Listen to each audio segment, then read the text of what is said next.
Hello and welcome to the inaugural episode of ISA's Bookshelf. This is a new podcast series brought to you by Institute of South Asian Studies at National University of Singapore. In this series, we'll be discussing latest books on various aspects of South Asia, from social, economic, political, and international, with the authors who wrote those books. I'm your host, Sandeep Bhardwaj. And I'm so glad that we are kicking off this series with Dr. Avinash Paliwal, who has recently written the book India's Near East, A New History. This is a sweeping account of New Delhi's attempt to grapple with the twin challenges of managing its northeast, while at the same time dealing with its eastern neighbors, Bangladesh and Myanmar. Avinash is a reader of international relations at SOAS UK, and he is also a non-resident fellow at ISAS. And he also previously wrote a fascinating book on India's role in Afghanistan called My Enemy's Enemy. Avinash, welcome and congratulations on the book, which I understand is now a year old already. Thank you. Thank you so much, Sandeep. It's truly an honor to be here. So let's just jump into the book. Before getting into with the empirical story of this sweeping narrative that you have put together, let me start with the mechanics of the book itself. This is a very broadly conceived book in both space, because it starts from decolonization, comes up to present day, and it's also in time because it covers the entire northeast of India and in Bangladesh and Myanmar. And I suppose the obvious question to start with is, why did you decide this idea? Why did you think that this was a unified region? And also at the same time, do you think that from your analytical perspective, it made sense? Did you also see New Delhi seeing it as a unified region, or did they see it as a broken apart pieces, which didn't come together the way you saw it? Thank you, Sandeep. Thank you for that excellent question. Now, let me first start with saying that this was a book that was, the journey of this book began as effectively a bilateral relationship, a history of bilateral relationship between India and Myanmar. And I think it's during that journey of trying to unpack that bilateral relationship, having unpacked India's relationship or approach towards Afghanistan in my first book, that led me to India's Near East. Just writing a book about India's relations with Myanmar, at some point during that journey stopped making sense. And this is where the idea of India's Near East for me took birth, right? That there is a need to understand at an analytical level what the interconnections are there between India's northeastern states, West Bengal, Bangladesh, or as it was known as East Pakistan before 1971, and of course, Burma, or as it's now called over the past few decades, Myanmar, and to make sense of this region, not just in terms of appreciating its kind of social diversity and richness and interconnections, but also the disruptive energies that continue to can continue to define this region, right? Whether it is this anti-foreigner or anti-outsider kind of sentiment in Assam, whether it's the politics of secularism or communism in Bengal previously, whether it is this kind of debate between Joy Bangla or secular Bangladeshi nationalism and the more conservative kind of Islamic Bangladeshi nationalism, and similar debates in Burma, where the union is trying to kind of cohere or trying to cohere around this idea of a very top-down union with state religion being Buddhism, but the reality on the ground being very diverse. There are many communities which are not Buddhist. So you're looking with states which have been created afresh in 1947-48, and they are trying to struggle with this concept of statehood. And this is what really kind of, triggered this project in some senses, that it has to be understood in a unified manner, not because I'm searching for unity, but it just does not make sense in the silos that exist both in literature and on the ground. So that's where the Near East, the idea of Near East came in, and that's when it became, the primary purpose of this book is, as you said, to understand these twin challenges of domestic state building and foreign policy in India's neighborhood, in India's region, so to say. It's, in my perspective, it's a geopolitical history in inverse, insofar as I try to look at how India went about building itself, state building or nation building in parts of Northeast India and parts of, earlier Assam, which was a much bigger entity than it is today, by using, how did it build its contract among populations, among demographies, among communities who were resisting the idea of the Constitution of India, who were resisting the idea about being part of this larger union called India, when they wanted their own separate nationhood, like the Naga communities come to mind, for example, or later the Mizo communities who were resisting the state. How did India build its state? By looking at it from an outside-in lens. What was happening in East Pakistan or later Bangladesh and in Burma, but also how did India's kind of regional rivals, especially China and Pakistan, were dealing with these kind of vulnerabilities?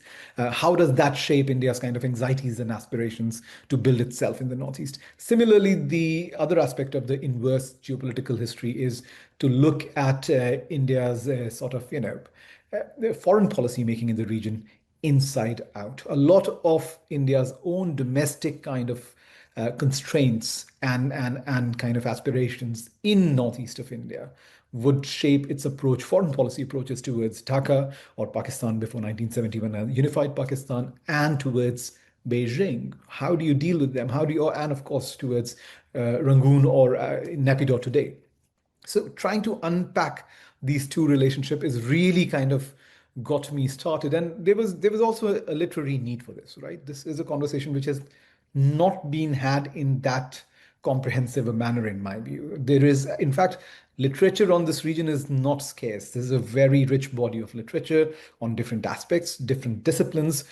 It was finding connections between those disciplines as much as these countries to make sense of this very complicated and, as I call, one of the most partitioned, politically partitioned regions anywhere on this planet.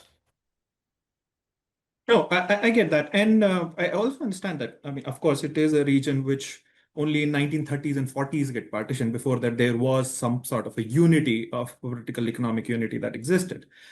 But from a methodological standpoint, it's also a very audacious task to, try to combine domestic and foreign. And I imagine that, you do it brilliantly, but I imagine that there were a lot of risk or a lot of pitfalls as a researcher that you had to avoid. Can you talk a little bit about what kind of challenges that you thought came up while trying to do this a rather unique experiment of trying to combine these two things, domestic and foreign policy? Absolutely, Sandeep. This was, I mean, this was there was a moment in this when I was writing this book when I had to take a call whether to continue writing it or not. And that was precisely because of the daunting kind of methodological risks that I could see in front of me when I was trying to kind of unpack kind of connect too many things and try to put that in a coherent narrative. I'm glad I persisted, but it was not easy. Now, the first and foremost risk was whether this was a project for a historian or will it become a project for a theoretician, right? And it was very clear in my mind that even though theory and concepts are very important in guiding history, it's the craft of history. It cannot be disconnected from concepts and theories.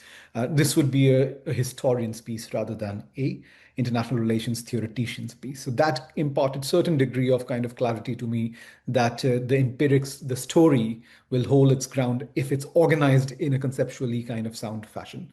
Now, then the second, so that challenge of how to balance the two, that decision was taken pretty early on.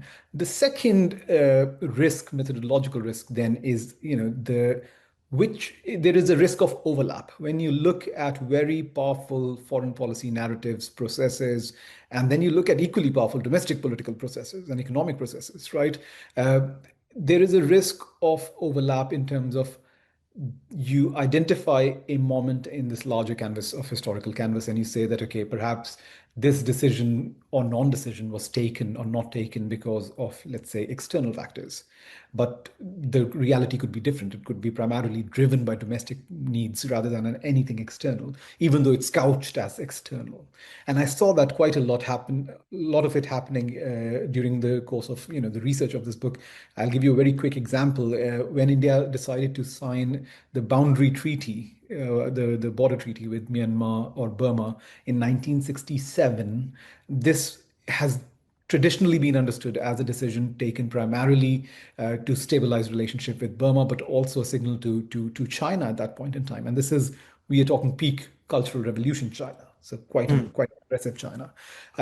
When you start looking into the minutiae of that decision making, however, you realize that while protecting India's relationship and equities with post-coup Burma was important, uh, the the decision from India's side was driven primarily to assert the writ of the state in northeast of India. So this was a domestically driven decision, even though, of course, there were external kind of positive equities accruing to it as far as that was concerned. So putting adequate analytical or accurate analytical weight to one of these two, or to balance, which one, what is the more pressing causal driver at a particular point in time, that becomes difficult. So that is the second challenge, and that was a constant challenge when I was doing this book, writing the book. The last challenge was, as you have read the book, there are four themes that drive my analysis, right? Identity politics. It's all four themes are understood expansively, but with care. Identity politics, cross-border migration, regional political economies, and official antinomies or contradictions, right? India wants to do something, but something else happens as part of its decision-making choices. Uh, why these four themes? Why not something else? And one of the biggest kind of question mark for me was why not India's electoral politics? Indian elections, Indian democracy is so important a driver. And electoral needs, as we know today, is so important and has always been, in some senses, important. Why not that as a causal driver as well? And that's when the choices really kick in. The book appreciates India's electoral dynamics, but does not give it that kind of analytical primacy, because I feel that those dynamics can be covered well enough within the narrative of the book, but also in the four categories that I have kind of established, right? And this is where, again, that's a methodological choice. The risk there is, do you understand India's politics changing only during electoral cycles or not? And my feeling in India's East was that while elections, state elections or national elections are very important, that's not the only story in town. There's something else also. Mm. And that's why I also kind of chose to keep that in the narrative, but not give it kind of analytical primacy in terms of making it a theme, a standalone theme in itself. I hope that answers the question.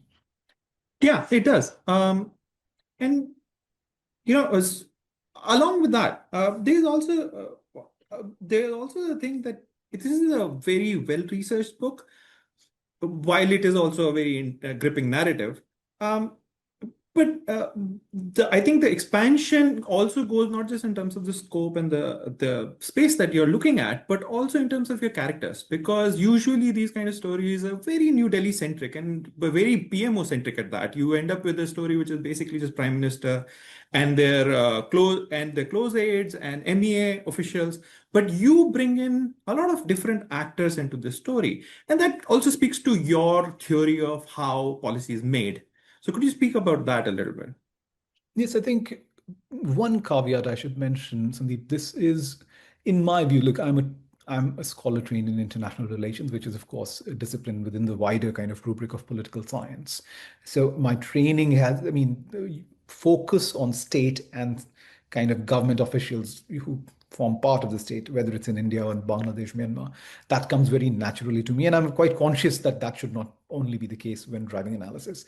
In some senses, this book is still a history of how India's states deal with complexities on the ground, whether they have adequate knowledge, how their biases play out, right? There's a lot of biases. We can talk about the specific examples of that, but how is it that New Delhi make sense of its own self, of its own country, and approach it, right? So in some senses, I am guilty of the charge that the book does give some degree of primacy to the state, but as a scholar, as an analyst who's kind of very acutely aware that decisions in Delhi or in any capital, right, they are made with partial information and a lot of bias at times, and very different interest sets, right? Your interest in doing something has absolutely nothing to do with what's going on the ground at times, much more in the politics of, let's say, New Delhi in the bubble.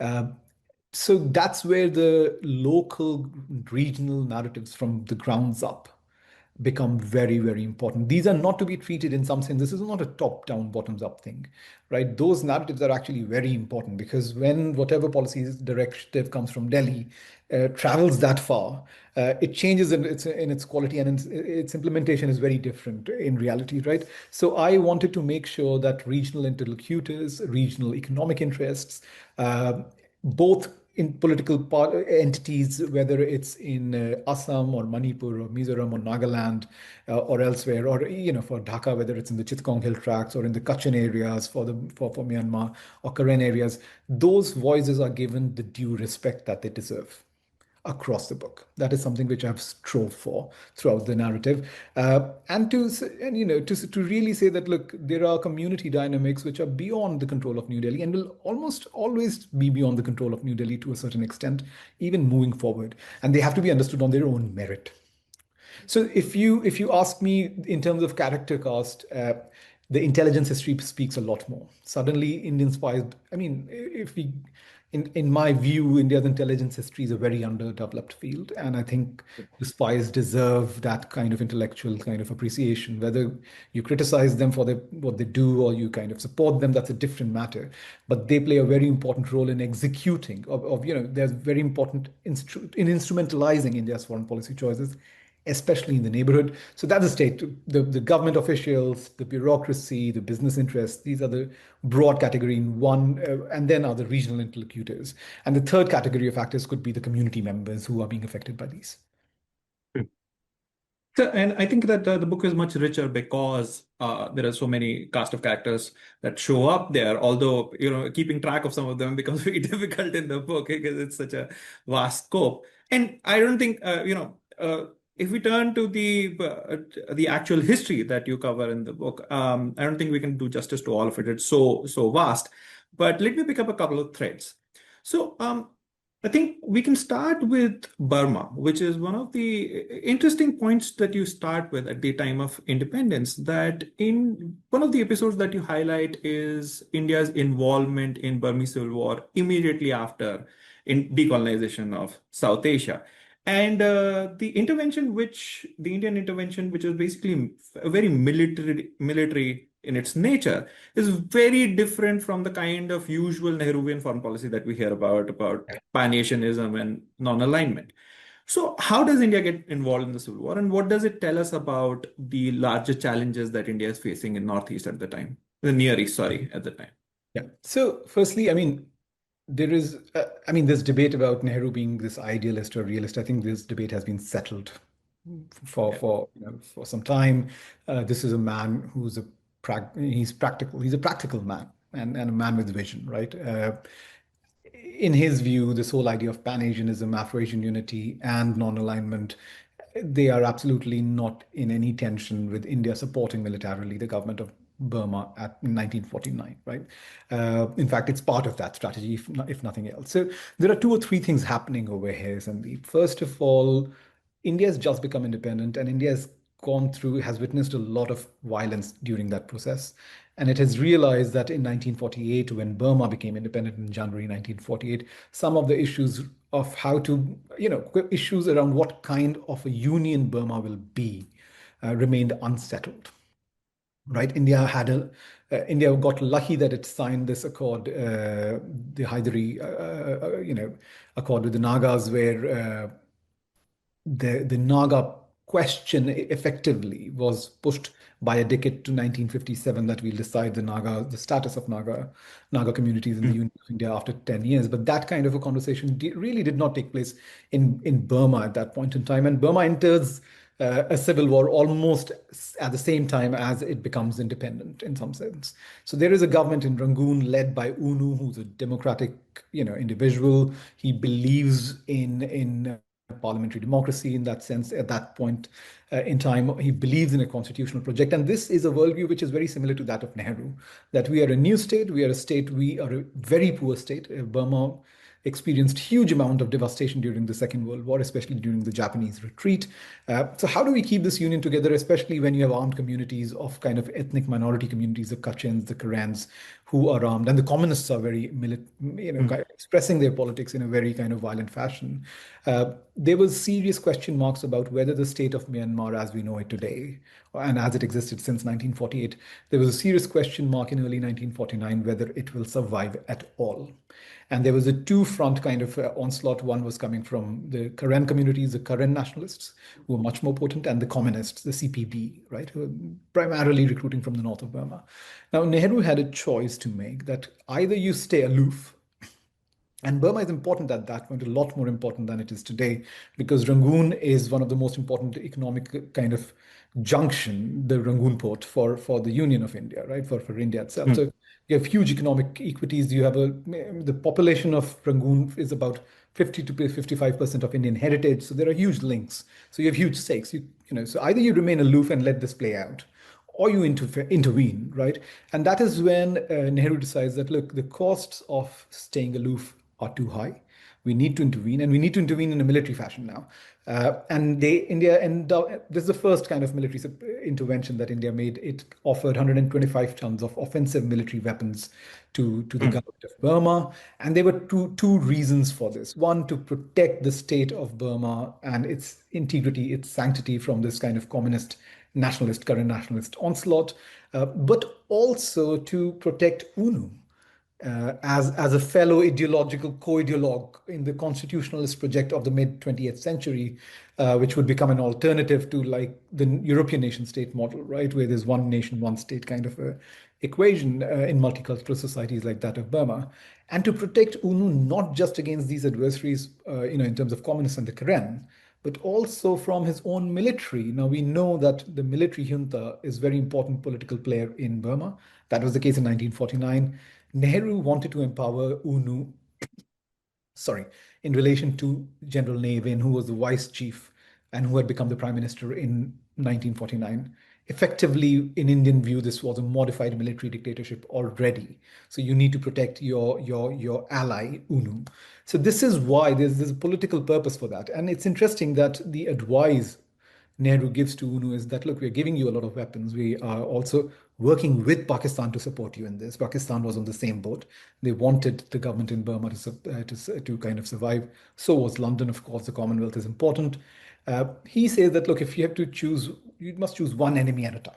You can't fight all your battles at one go. So we're giving you weapons, we're giving you money, but you have to choose who to tackle first. And I would advise that you tackle the communists before you tackle the Karen nationalists. The Karen nationalists, however angry they may be with you, they are your potential allies in this kind of union project, a multicultural federal union project of Burma.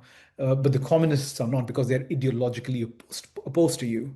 And having seen, by communists had won in China by that point in time, of course, officially Mao will become the chairman, the premier a few months later. But there was a genuine fear in India, for Nehru, that the core threat to the viability of India at that point in time was not communal violence fanned by either, the right-wing Hindutva elements or kind of Islamist elements in the neighborhood, even though that had led to partition. The strategic threat to India post-partition or post-independence India at that point in time was from the communists. Mm. The fall of Burma to the communists could empower a lot of Indian communist movements, which were also kind of taking very important expression and shape and mass appeal at that point in time. So he was very clear about this intervention and why it needed to happen, not just for military purposes, but also for political purposes. Of course, the story turns out very differently a decade later. But in that moment, India succeeded in supporting Burma and making sure that Burma survives as a viable state. And I think UNO acknowledges the Indian contribution, and even in his memoirs, I remember, and the two, as you said, end up UNO and Nehru end up forging a very close ideological partnership. They are together also, even in the Bandung conference, working as a 1-2 team, as a tag team. But then, despite this close relationship, In Burma, Navin takes over in 58 to 60, and then finally in a coup in 1962.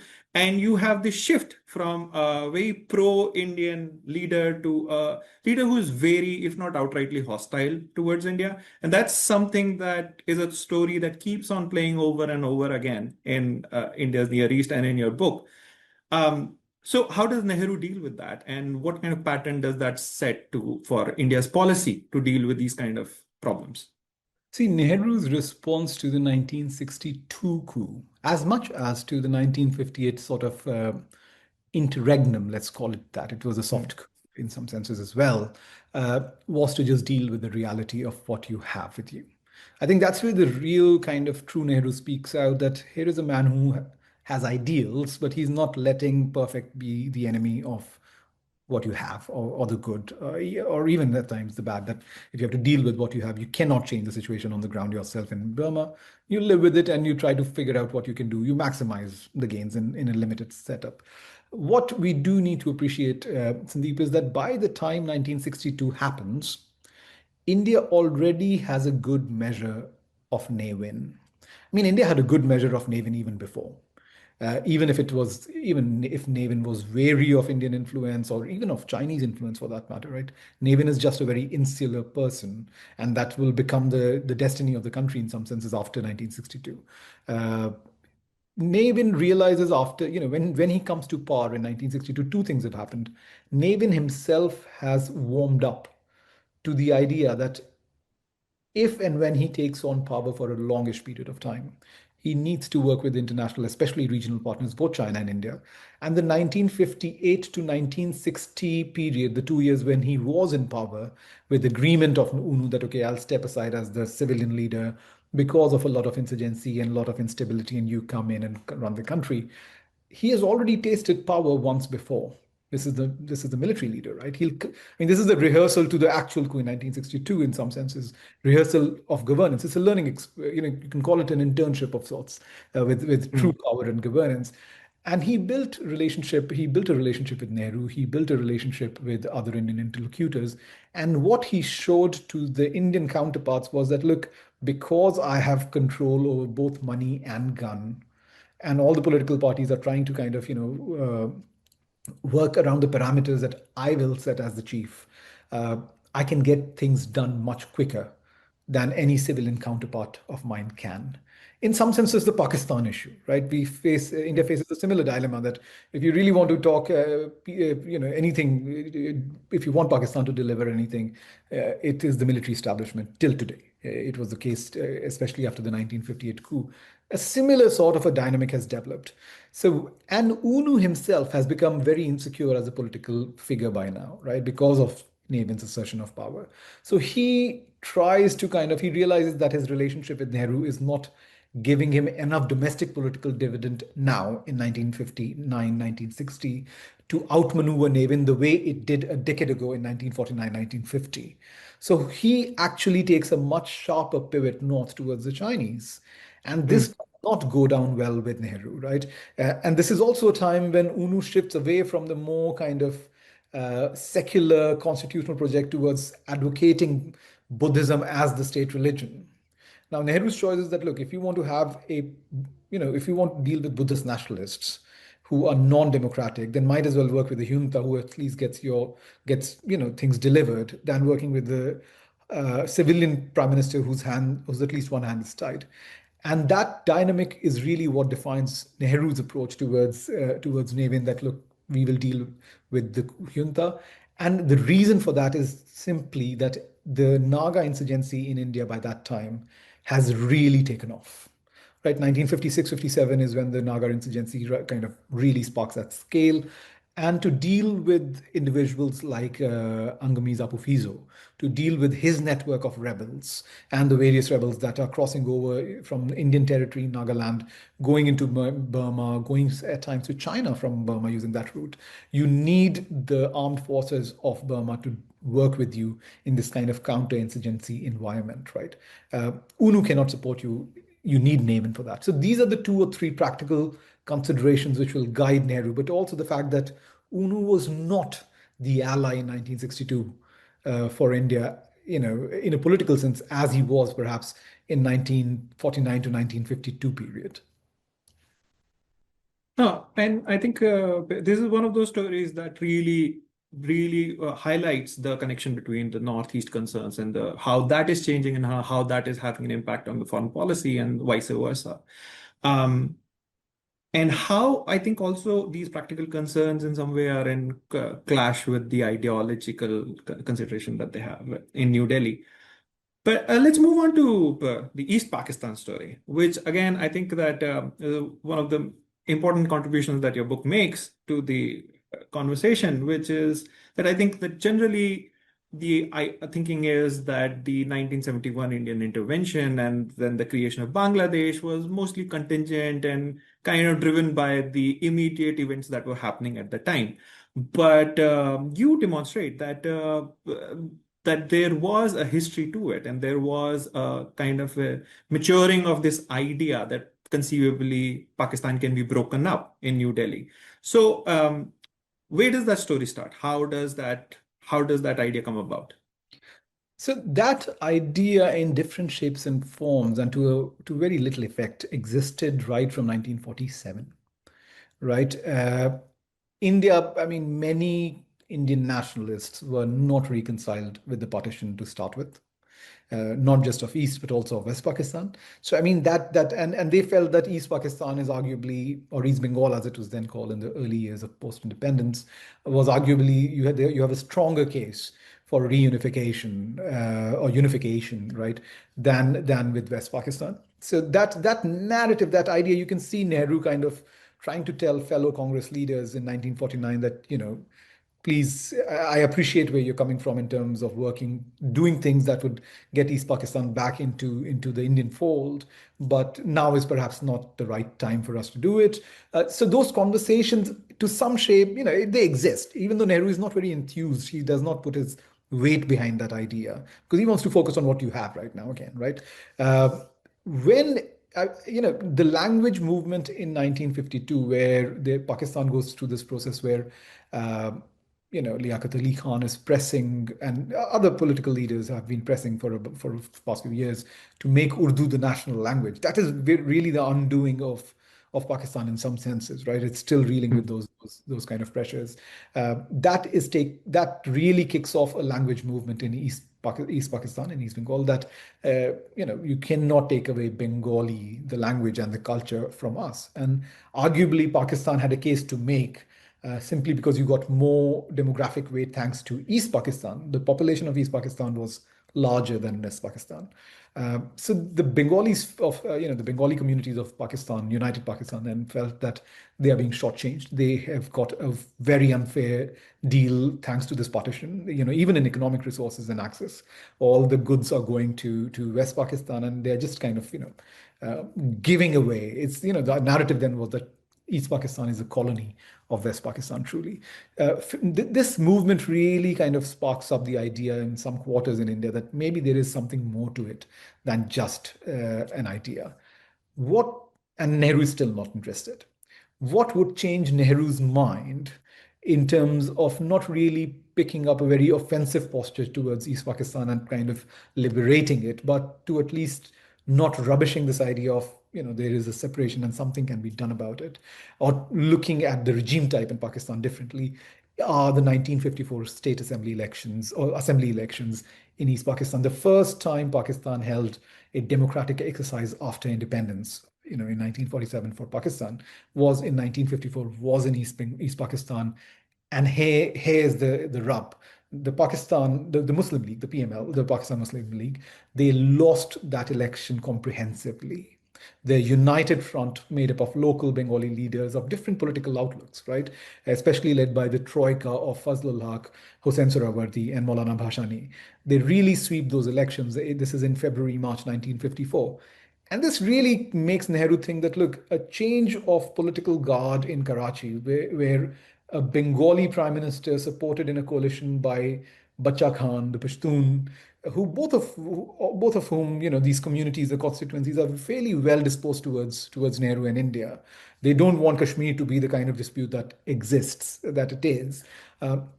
He thinks that this is a moment when this is a revolutionary moment of sorts, and India can actually settle its conflict over Kashmir in particular with Pakistan, with a Bengali and a Pashtun at helm of Pakistan rather than a Punjabi leadership, which is quite, militarized Punjabi leadership, to be sure. And that hope is really brutally kind of extinguished in some senses. 3 months later, in May 1954, when martial law is imposed, and this very kind of newborn government led by the United Front in Bengal is basically, the leadership is jailed. A lot of their kind of student units and Dhaka University and other university spaces are important political kind of sites for activism, and there's a huge crackdown against that idea. This is what disillusions Nehru with Pakistan and its regime. He's like, this is, you cannot deal. This is not the constitutionalism that these guys are promising. Till then, there was this hope that Pakistan will also become a constitutional republic like India. 1958 coup by Ayub Khan really buries everything. I think that is really the birth of this idea that East Pakistan and West Pakistan have irreconcilable sort of differences, even though independence is not happening very soon. In 1960-61, one of the individuals who was a junior minister, I think, in this 3 month long government, 3 month short government, was a man called Mujibur Rahman. He secretly enters India through Agartala, and he sends a message to Nehru in 1961 that why don't you arm what we call the Bangladesh Liberation Front, the BLF, arm it militarily, and we'll fight for the independence for Swadhinta Sangram in Bengal. Nehru is kind of now quite old. He's quite focused on China and other issues. He's like, I don't want to do this for various different reasons. But that idea gets stuck somewhere in the Indian system. And this is when, I mean, when Indira Gandhi would come as prime minister in 1967, and Nehru, she would support that cause much more robustly, right? And leading up to 1971. And there's a very interesting quote, and I'll stop after that, or a speech that Nehru gave, his last speech a month or two before he died in Parliament, where he said that, look, there's a new leadership emerging in East Pakistan, which is not willing to play by the rules that the old guard of political leaders in India and in Pakistan have set. They have their own ideas, they have their own kind of ways and means. And my suggestion to my Pakistani counterparts would be pay heed to what they are saying, because there could be a lot of, turbulence and tumult and violence if you don't address these issues. And that's exactly what happens over the next decade. Um, so you bring up the story quite uh, forward, but if you could also briefly talk about this idea that the concern that starts building up in India after the 1962 war and 1965 war of two and a half front, and that kind of leads into the 1971 war in some ways. So I think that's one of the most defining. I think that's the defining feature of India's decision making. And that's where I depart from the argument that this was all contingent. Partly, look, yes, it is contingent insofar as no one could have guaranteed success with 1971 for India for liberation of Bangladesh. So in that sense, it is contingent, but the idea has deeper roots. And India actually took measures, right? The Intelligence Bureau took measures. RAW was created in 1968, RNAW, Research and Analysis Wing, expressly to first of all deal with the Eastern question in some senses, right? So there's a very proactive thinking and not just reactive thinking on India's part, even though the big picture debate is split between whether to keep it united and change the political leadership to a Bengali Pashtun leadership, going back to Nehru's thinking, or to dismember. Now, the 62 defeat, which from China, and the 65 was kind of shock when Pakistan is really exploiting your weaknesses at that point.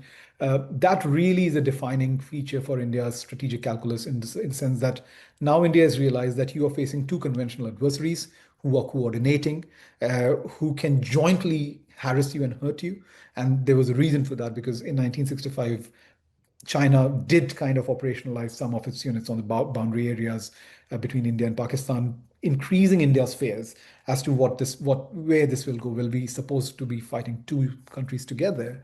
Uh, and not only in a conventional battlefield kind of format, that kind of war, but both Pakistan and China were working together to covertly arm and train at scale a lot of the insurgents in northeast of India. The Nagas were getting training in Nanking, right? And the Mizo movement, the Mizo insurrection happened in 1966, led by Pulal Denga. But of course, Lal Denga had started, he had taken the gun after the mouth of the famine in Mizoram in 1960, and the person to give him the gun was the ISI, right? So there is, and India is aware of that. The Indian intelligence knows what's happening, right? So India is realizing that not only the Nagas, but even the Mizos have been armed by the ISI secretly.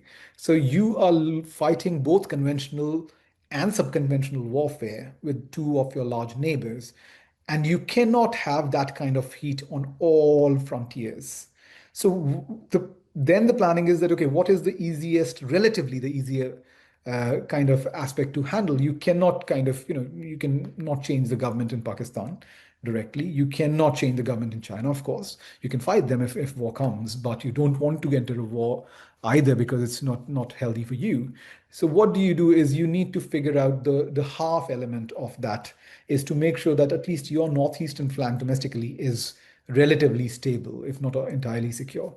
And for that, you need to do something about East Pakistan because that is the staging area for Pakistani operations and Chinese operations. And given the Cold War dynamic, even the Americans were quite happy to kind of, operate in some sections over there. So you basically say that, okay, now we need to take a call. Do we go for dismemberment or do we go for a political change using electoral means? That is when the 1970 election is the tipping point in some senses. The debate keeps on raging. India has the option of running an insurgency long before the 1970 elections actually took place in East Pakistan. They were already training units, the Intelligence Bureau was operational, RNAW was operational, there were officers who were dealing with these issues, and they were less coy about supporting Bengali nationalism if they felt that the Pakistanis are, quite actively supporting the Naga and Mizo nationalists in a kinetic manner. But 1970 elections and the fact that the government of Pakistan really did not respect the people's mandate at that point, just like 1954. And this is where you can see the difference of choices made by the father and the daughter. Now, I think the debate settles very firmly on the side of those who are saying we need to dismember because or run a very long insurgency and drain Pakistani resources. The DP Dhar is the man, chosen man, the man of choice by Indira Gandhi in terms of running the war, and he is effectively the guy who fought India's war and guided India's war in East Pakistan. Yeah, and I think that debate shifted after Operation Searchlight in March 1971. That there's no going back now. You have to. In fact, I would argue that the March 71 Operation Searchlight settled even the tactical debate of whether you'll run a long insurgency or a short war and intervene militarily towards the second option of by December, we need to go in. Yes, this is a fascinating episode and goes on not just till the war, but after the war and how you describe how India loses the peace. And I wish we could go get into all of it, but then we would just re-narrating the book.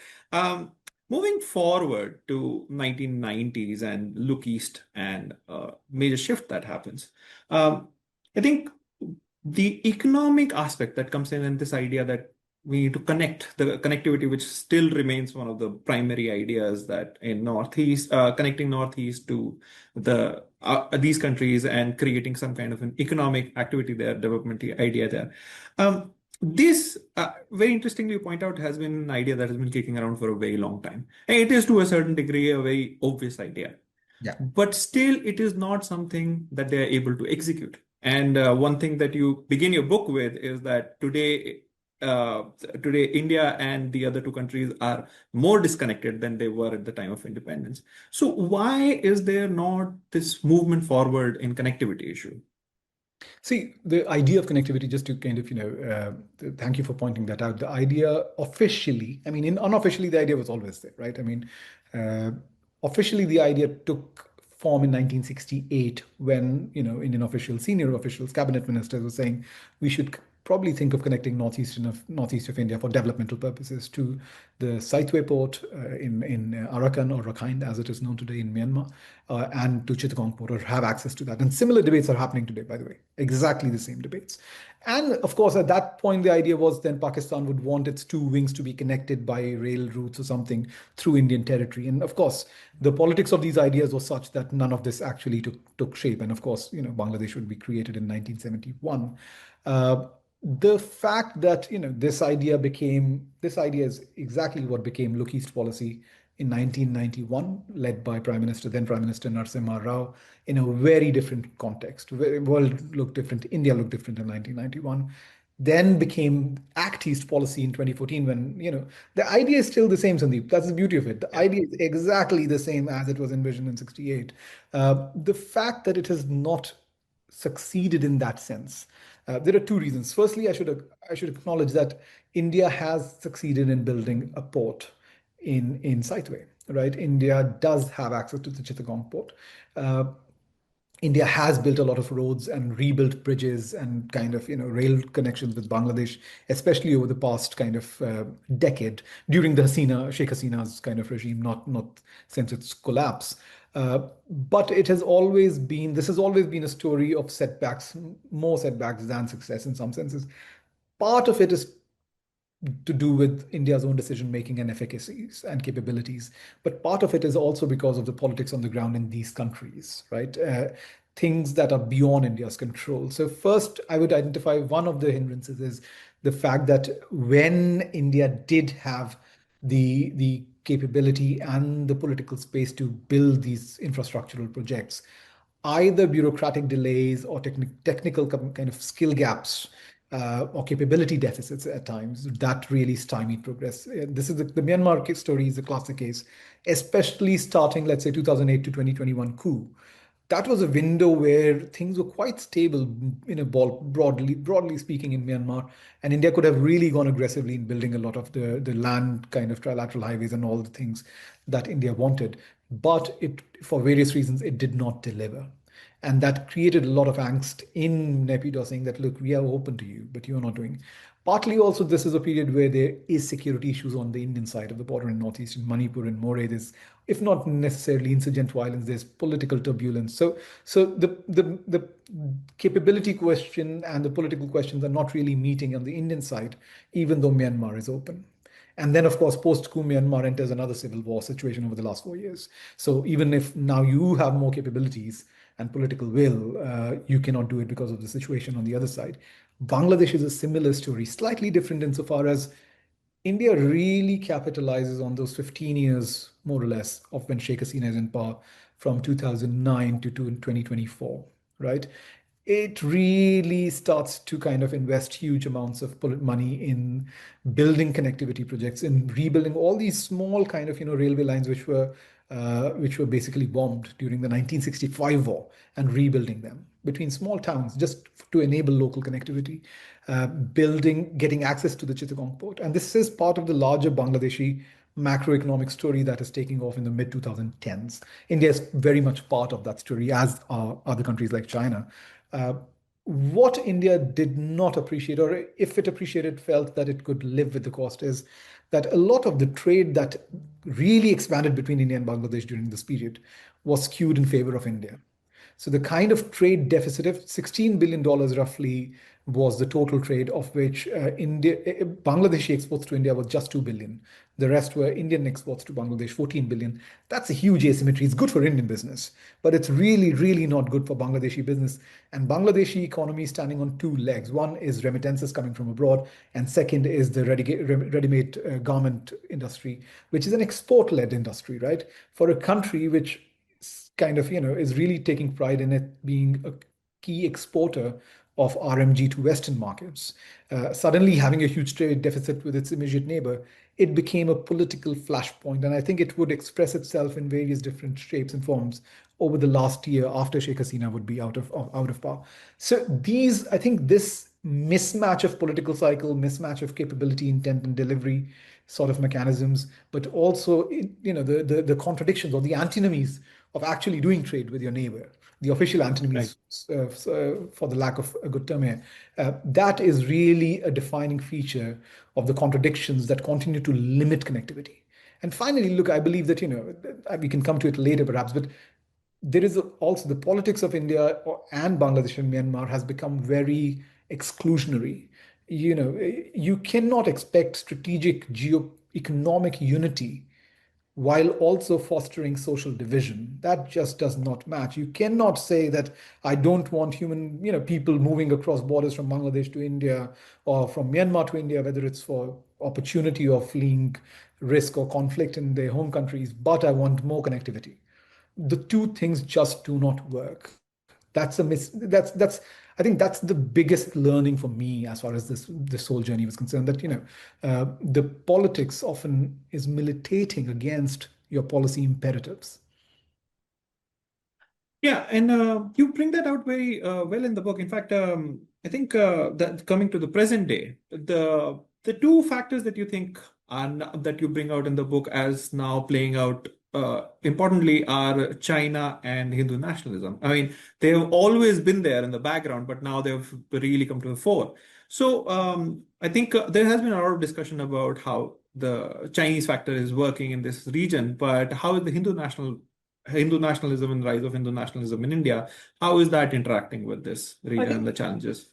No, thank you for asking that question, Sandeep. Firstly, let me acknowledge that it was not as if the Congress governments before 2014 did a very successful job at keeping this keeping this geography united.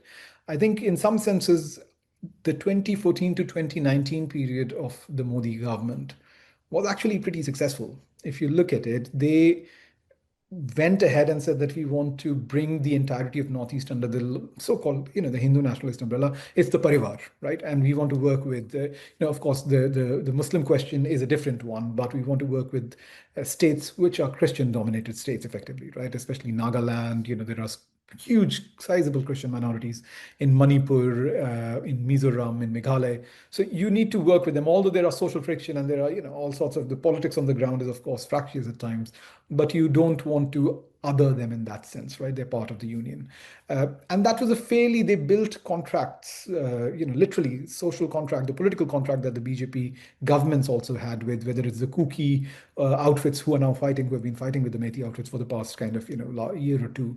Uh, they were much more accommodative. I think that story of Hindu nationalism or that idea of expressing power in a much more blunt way. I think that is the story of 2019 to 2024, and I think there are two case studies in that sense to which really kind of brings it into sharp relief. One is, of course, the implosion of Manipur.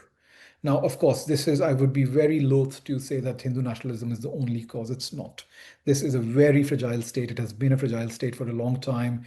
Uh, but the fact that a lot of the kind of engagement that the government at center and at the state level had done with the non-Methi communities, especially in South Manipur before, that all that the fabric of that completely came apart in May 2023, is a case in point that there was a sense of overconfidence where the state government in particular really went with under, took some decisions which were unhelpful in terms of dealing with sizable minorities at the level of the state, right? So that's one thing which you can see very clearly that it did not work. And I do believe that the government at the center appreciates as much. They have taken decisions, since to rectify it, and it's a long process of healing, I hope.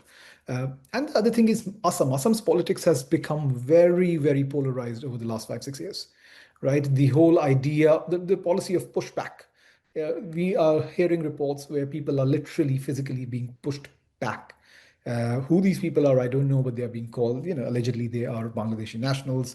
At gunpoint, they're being pushed back at times. So that, and the political discourse of the state has also taken a very sharp kind of political turn of a particular kind. So you can really see that, the electoral dynamics and the ideological dynamics of India's kind of nationalist moment or Hindu nationalist moment or expression today are really shaping not just the domestic politics, but also how India deals with Bangladesh and Myanmar.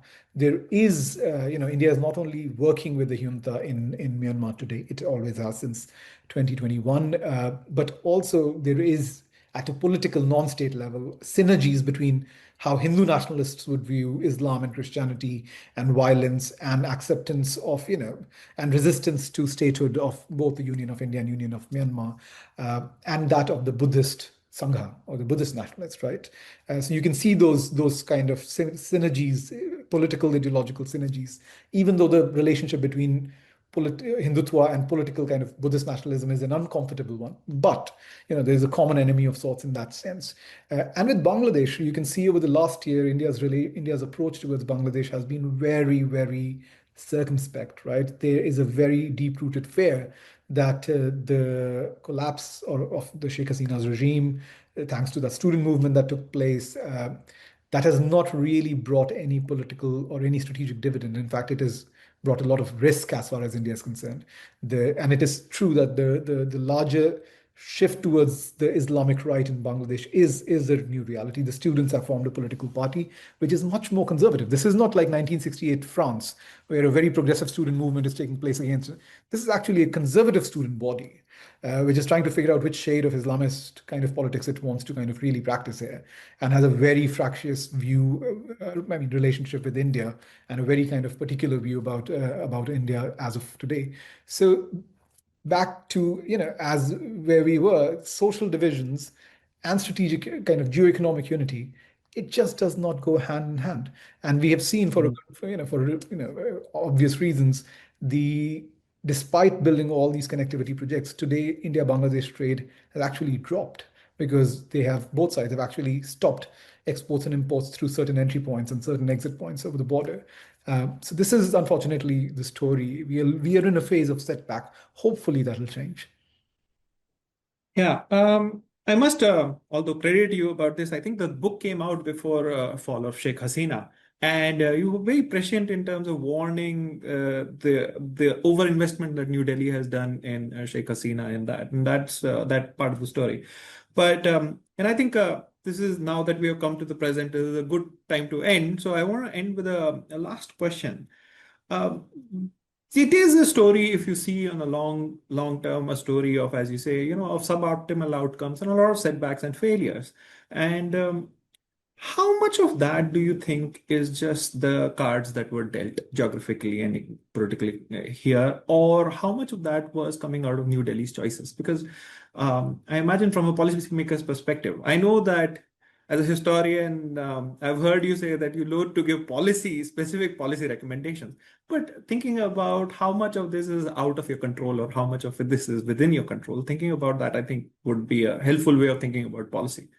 No, I think it's, as I said, it's a bit of both, Sandeep. I think, again, as I said at the start of this conversation, giving accurate analytical weight to domestic choices and processes versus external kind of choices and processes. It's a difficult task, and I can do it only credibly based on specific issues at a different point in time. One thing which I would say to this particular response is that, look, when is it that India succeeded? Let's look back at this history and see when was uh, conflict at its lowest, relatively speaking. When was connectivity at its highest? These were not moments when, whether it's this government, central governments in Dhaka, in Naypyidaw, New Delhi, Islamabad, or Beijing, when they were too invested and too focused on pushing a particular policy or political line. It was when all the states realized with a degree of humility that there are local interests, there are local processes, there are local actors, you have to respect them. You have to give them the due respect, right? You have to protect them. You have to kind of make an enabling environment for them to practice their customs, for them to kind of engage, express, their politics using peaceful means, democratic means within the constitution of India or any other country, and then perhaps do cross-border business. These are the moments when you can see, in the late 90s when India has really experienced a lot of violence and it's starting to sign all these ceasefires with different groups. The mid 2010s when you can see that there is a particular kind of peace that has emerged outside of India, both in Myanmar and in Bangladesh, where Sheikh Hasina is yet to take a very authoritarian turn, and so is Myanmar, right? It's still a fairly relatively open space. Even the Rohingya issues is a separate kettle of fish in some senses. Uh, the more the state loses that sense of humility, uh, the worse the situation becomes in this region. And this can be said about honestly any part of the world. This is one of the most commonsensical things to say that look, uh, be accommodative, at least to your own constituencies, to your own citizens. than to outsiders if you can't. If you see risk with Bangladesh, let's say today, make sure that you're building a politics of inclusivity in northeast of India, because it's easier, again, to foster division for electoral reasons than to build those relationship intercommunity relationships, which is ultimately much better and will make India more secure. Honestly, I mean, good relationship between the Methi and Kuki communities, or Methi, Kuki, and Naga communities in Manipur is the ultimate guarantor of India's security and well-being and prosperity. Let's say in Manipur, forget everything else, than anything else that the state government can do by deploying a lot of forces.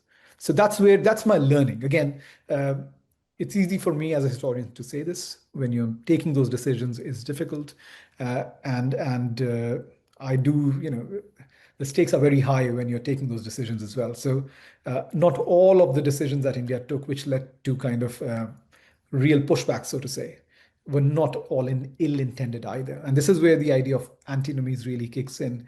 Well-intended decisions can also have really, really ill effects if they're not thought through properly. Well, this has been a fantastic conversation. Thank you so much. We were chatting with Dr. Avinash Paliwal, who has his new book, India's Near East, New History. Thanks to Devyani Chaturvedi, Mohammad Yusuf bin Yaqub, and Harpreet Kaul for putting this podcast together. You can learn more about ISAS on our website or various social media platforms. And we'll be back next month with another of these podcasts. Till Thank you, then, Sandeep. bye.